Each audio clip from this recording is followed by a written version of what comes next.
Hola, ¿qué tal hermanos y hermanas de la Iglesia del Verbo? Reciban de mi esposa, de mis hijos y de mi parte un cordial y fraternal saludo y que la gracia de Dios y su misericordia esté sobre la vida de cada uno de ustedes y sobre la vida de las personas que hacen parte de su núcleo familiar. Le doy gracias a Dios por regalarme este tiempo para poder compartir la palabra y verdaderamente lo hago con gozo y con alegría.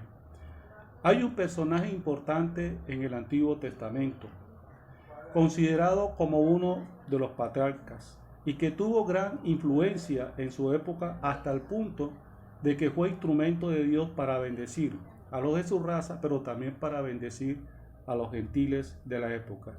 Este personaje bíblico vivió distintas pruebas, y les estoy hablando de José. Y vamos a ubicar a José en el pueblo de Egipto, en el momento en que José tiene su encuentro con el faraón. Había pasado que el faraón había tenido algunos sueños que lo inquietaron, sueños que no podía interpretar y que ninguno de su pueblo había podido interpretarlo. Al lado de faraón había un conocido de él que le habló de un hebreo, de un joven hebreo que le pudo interpretar un sueño que él había tenido y tal cual como se lo había interpretado sucedió. Resulta que el faraón llamó a José y le cuenta los distintos sueños que había tenido y José le hace la interpretación de los sueños de la siguiente manera.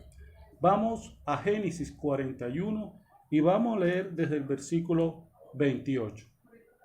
Esto es lo que respondo a Faraón. Lo que Dios va a hacer lo ha mostrado a Faraón. He aquí vienen 7 años de gran abundancia en toda la tierra de Egipto, y tras ellos seguirán 7 años de hambre, y toda la abundancia será olvidada en la tierra de Egipto, y el hambre consumirá la tierra, y aquella abundancia no se echará de ver a causa del hambre siguiente, la cual será gravísima. Y el suceder el sueño a Faraón 2 veces significa que la cosa es firme de parte de Dios y que Dios se apresura a hacerla. José no solamente le hace la interpretación del sueño a Faraón, sino que José le plantea la posible solución al asunto. Leemos desde el versículo 33. Por tanto, provéase ahora Faraón de un varón prudente y sabio, y póngalo sobre la tierra de Egipto. Haga esto Faraón y ponga gobernadores sobre el país y quinte la tierra de Egipto en los 7 años de la abundancia y junten toda la provisión de estos buenos años que vienen y recojan el trigo bajo la mano de Faraón para mantenimiento de las ciudades y guárdenlo. El faraón, al escuchar la interpretación de sus sueños y al escuchar la posible solución a lo que se venía, hace el siguiente comentario y lo hace delante de sus siervos. Leemos desde el versículo 37. El asunto pareció bien a Faraón y a sus siervos, y dijo Faraón a sus siervos: ¿acaso hallaremos a otro hombre como este, en quien esté el Espíritu de Dios?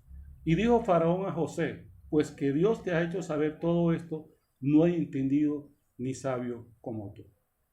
Lo que el Faraón hace al expresar ese pensamiento de él es reflexionar sobre el asunto, es reflexionar sobre lo que se le venía, es analizar las circunstancias que se le venían, pero también analizar las circunstancias que ellos estaban viviendo. Y pudo darse cuenta que no había otra persona distinta a José donde esté el Espíritu de Dios. Y que José era el hombre sabio y entendido para poder enfrentar la situación. Si nosotros miramos esta circunstancia vivida en aquella época y la contextualizamos con la que estamos viviendo hoy en día, producto de la pandemia del coronavirus, una de las primeras cosas que nosotros como cristianos debemos de hacer es reflexionar. Reflexionar sobre las circunstancias que estamos viviendo y a la vez reflexionar sobre cada una de las cosas que hemos venido haciendo en cada una de las áreas de nuestra vida. El faraón lo hizo.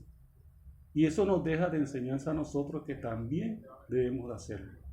Entonces, lo primero que debemos hacer es reflexionar sobre cada una de estas cosas. Ahora, ustedes se preguntarán, ¿reflexionar sobre qué? Reflexionar de cómo andamos como cristianos. Reflexionar de cómo es mi relación con Dios, cómo es mi relación con mis familiares, con mis amigos, con mis vecinos, cómo es mi relación con los hermanos y hermanas de la iglesia. Estoy haciendo buen uso de mi tiempo. Estoy aprovechando todas las oportunidades que se me están presentando. ¿Cómo ha sido y será mi comportamiento de ahora en adelante? Algunas personas consideran que la libertad de hacer cosas se ha perdido. Y pienso yo que no se ha perdido la libertad de hacer cosas. Lo que pasa es que estábamos muy mal acostumbrados a hacer cosas, inclusive cosas indebidas. Cosas que nosotros como seres humanos y como cristianos no debemos hacer. Y posiblemente habíamos caído en un libertinaje. Entonces pienso que este tiempo que estamos viviendo no es que hayamos perdido la libertad. Hemos perdido el libertinaje. La libertad la estamos ganando ahora, porque ahora debemos estar en esa reflexión de cada una de las cosas para no cometer los errores que hemos cometido en el pasado y para que nuestras acciones sean guiadas por la palabra de Dios y bajo la dirección del Espíritu Santo. Ahora, el faraón no solamente se queda en la reflexión, en la meditación del asunto. Miren lo que hace Faraón y lo leemos desde el versículo 40 de Génesis 41. Tú estarás sobre mi casa y por tu palabra se gobernará todo mi pueblo. Solamente en el trono seré yo mayor que tú. Miren lo que hace Faraón. El Faraón analiza todo, se da cuenta de lo que se le viene, se da cuenta de que él no es capaz de solucionar el asunto y toma una decisión. Toma la decisión de colocar a José como el segundo al mando. Ahora, sigue diciendo Faraón y leemos desde el versículo 42. Entonces Faraón quitó su anillo de su mano y lo puso en la mano de José y lo hizo vestir de ropas de lino finísimo y puso un collar de oro en su cuello y lo hizo subir en su segundo carro y pregonaron delante de él: doblad la rodilla, y lo puso sobre la tierra de Egipto. Faraón se dio cuenta que la única persona que podía enfrentar los 7 años de hambre era José. Cuando una persona reflexiona y se da cuenta y evalúa todas las circunstancias de lo que vive y de lo que viene, entonces toma decisiones. Y el faraón lo que hizo aquí es tomar decisiones. Hoy en día, la segunda cosa, a la luz de la palabra de Dios, que nosotros como cristianos debemos de hacer es, después de reflexionar sobre todos los asuntos que tengamos de reflexionar, tomar decisiones. Y es importante que esas decisiones que tomemos sean trascendentales en nuestra vida. No estamos para perder el tiempo. No estamos para seguir teniendo una economía de pobreza. Y no estoy diciendo que no podamos mejorar nuestra economía. Sí, nosotros con la ayuda del Señor podemos mejorar nuestra economía. Podemos mejorar muchas áreas de nuestras vidas, pero para eso tenemos que aprender a tomar decisiones. Ahora, ¿cómo deben ser esas decisiones? ¿Qué características deben tener esas decisiones? Porque posiblemente yo de pronto estoy violando algunas reglas de mi casa, o de pronto estoy en contra de las medidas tomadas por el gobierno con respecto a esta pandemia, o de pronto estoy haciendo cosas indebidas y quizás no he reflexionado sobre el asunto. La palabra de Dios me está diciendo de que yo debo aprender a tomar decisiones, y esas decisiones deben ser fundamentales y trascendentales en nuestra vida. Ahora, mire lo que está pasando hoy en día. Posiblemente mucha gente desea hoy en día regalar un abrazo. Pero miren lo que dice Eclesiastés en el capítulo 3, versículo 5. tiempo de esparcir piedras y tiempo de juntar piedras, tiempo de abrazar y tiempo de abstenerse de abrazar. Estamos viviendo un tiempo de abstenernos de abrazar. ¿Y por qué no debemos de abstener de abrazar? Porque si nos abrazamos, estamos dándole la oportunidad de un posible contagio. Entonces debe haber un aislamiento social aún en los que vivimos en el mismo núcleo familiar.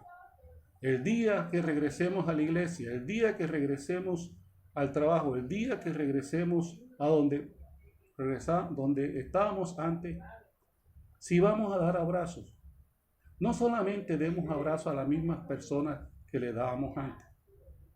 Démosle el abrazo a esas personas, pero también démosle el abrazo a aquellas personas que nunca se lo hemos dado. Y eso es una decisión responsable que nosotros debemos de aprender a realizar. Amén. Pero además de tomar decisiones responsables, también debemos tomar decisiones de otra naturaleza. Vamos a leer en Génesis 41 desde el versículo 54 hasta el versículo 57. Y comenzaron a venir los 7 años del hambre, como José había dicho. Y hubo hambre en todos los países, mas en toda la tierra de Egipto había pan. Cuando se sintió el hambre en toda la tierra de Egipto, el pueblo clamó a Faraón por pan, y dijo Faraón a todos los egipcios, y a José y hacer lo que os dijere. Y el hambre estaba por toda la extensión del país. Entonces José abrió todo granero donde había y vendía a los egipcios, porque había crecido el hambre en toda la tierra de Egipto. Y de toda la tierra venían a Egipto para comprar de José, porque por toda la tierra había crecido el hambre. Cuando uno lee este pasaje, cuando leo estas líneas de Génesis 41, a mí lo que se me viene a la mente es que José tuvo un gesto solidario. Solidaridad lo que había en su corazón. Sentía la necesidad de las personas y no evitó que fueran a comprar a Egipto, no solamente los de Egipto, sino de otras naciones. Solidaridad es ponerse en la necesidad del otro. Y una segunda cosa que debemos hacer nosotros cuando tomar decisiones para ser solidarios. Cuando una persona es solidaria, lo que hace es una manifestación de amor, una manifestación de bondad. Es ponerse en la necesidad del otro. Posiblemente tú conozcas a alguien, puede ser de la iglesia, puede ser tu familia, puede ser un vecino, puede ser un compañero de trabajo. Que tú sepas de su necesidad, porque haya quedado sin empleo y tiene niños pequeños, porque esté viviendo en arriendo, esté pagando un arriendo y no tiene con qué pagar el arriendo. Y tú sabes y conoces esa necesidad. Si tú le has ayudado, la gloria sea para el Señor. Pero si no le has ayudado y tienes para ayudarle, estás perdiendo una maravillosa oportunidad para servirle a esa persona y para agradar a Dios. Entonces, tomamos decisiones, primero para ser responsables y segundo, para ser solidarios. Pero además de esto, ¿para qué tomamos decisiones? Tomamos decisiones para lo siguiente. Leemos en Génesis 46, desde el 29 al 32. Y José unció su carro y vino a recibir a Israel su padre en Gosén. Y se manifestó a él y se echó sobre su cuello, y lloró sobre su cuello largamente. Entonces Israel dijo a José: muera yo ahora, ya que he visto tu rostro y sé que aún vives. Y José dijo a sus hermanos y a la casa de su padre: subiré y lo haré saber a Faraón y le diré: mis hermanos y la casa de mi padre que estaban en la tierra de Canaán han venido a mí. Miren el corazón de José. Sabiendo y viviendo que había sido despreciado y vendido por sus hermanos, José no guardó rencor en su corazón. José perdonó a sus hermanos. Y solamente una persona que tenga esta clase de corazón busca la manera de acercarse a aquellos que lo han despreciado. Miren que la familia que estaba separada, desunida, en medio de una crisis, esa familia se une. Todos están unidos ahora. Y esto es importante. Entonces uno toma decisiones para ser responsable, para ser solidario, pero también para trabajar por la unidad. Porque en la unidad se perdona y se pide perdón. Porque en la verdadera unidad existe amor. Porque en la verdadera unidad existe solidaridad. Se olvida el pasado y se busca la manera de vivirla de una manera maravillosa. Como dice el Salmo, qué maravilloso es que los hermanos habiten juntos y en armonía. Y sería muy bueno que podamos vivir eso que está escrito en la palabra. Entonces miren, hermanos, que es importante reflexionar sobre las circunstancias de nuestras vidas, sobre las circunstancias del entorno, tomar decisiones que sean responsables, solidarias y que nos lleven a vivir con unidad. Pero usted se preguntará que todo esto ¿para qué? ¿Cuál es el fin, el propósito de todo esto? Vamos a leer Génesis capítulo 41, versículos del 47 al 49. En aquellos 7 años de la abundancia, la tierra produjo a montones, y él reunió todo el alimento de los 7 años de abundancia que hubo en la tierra de Egipto, y guardó alimento en las ciudades, poniendo en cada ciudad el alimento del campo de sus alrededores. Recogió José trigo como arena del mar, mucho en extremo, hasta no poderse contar, porque no tenía número. Al leer estas líneas, nos damos cuenta que lo que hizo José fue prepararse. Prepararse para los 7 años de hambre que se venía. Preparar a todo el pueblo de Israel. Guardar la 5ª parte de cada cosecha en los graneros. Y de esa manera poder solventar la necesidad de hambre que iba a padecer Egipto, pero también que iba a padecer toda la humanidad.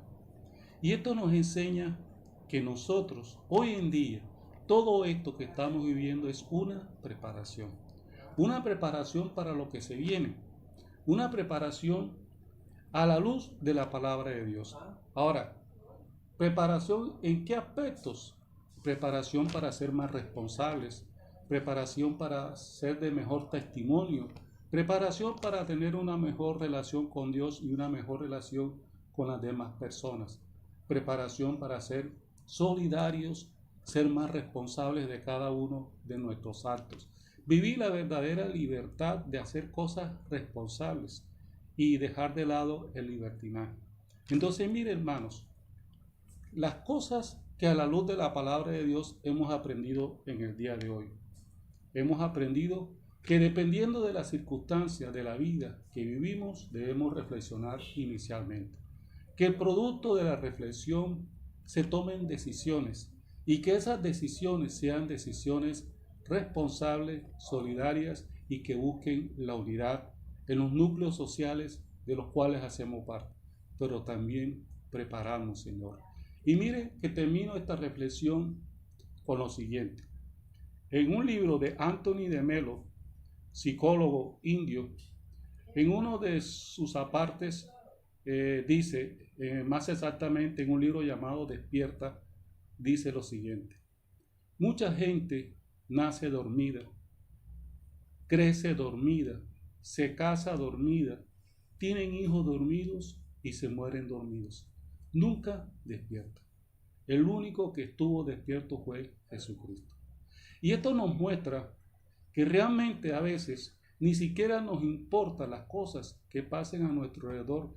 Miren cómo tanta gente está violando la cuarentena porque no le importa, porque viven en un libertinaje y no se dan cuenta que ponen en riesgo la salud de otras personas.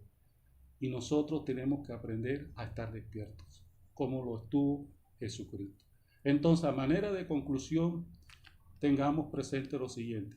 Reflexionamos sobre todas las circunstancias que suceden a nuestro alrededor para tomar decisiones que sean responsables, solidarias y que nos lleven a vivir la unidad. Y todo esto es una preparación para lo que se viene, para que lo que nos toca hacer como personas, como seres humanos, como cristianos. Ore a su manera, teniendo en cuenta esta palabra, y que la gracia de Dios se siga derramando sobre sus vidas. Gracias a Dios. Chao.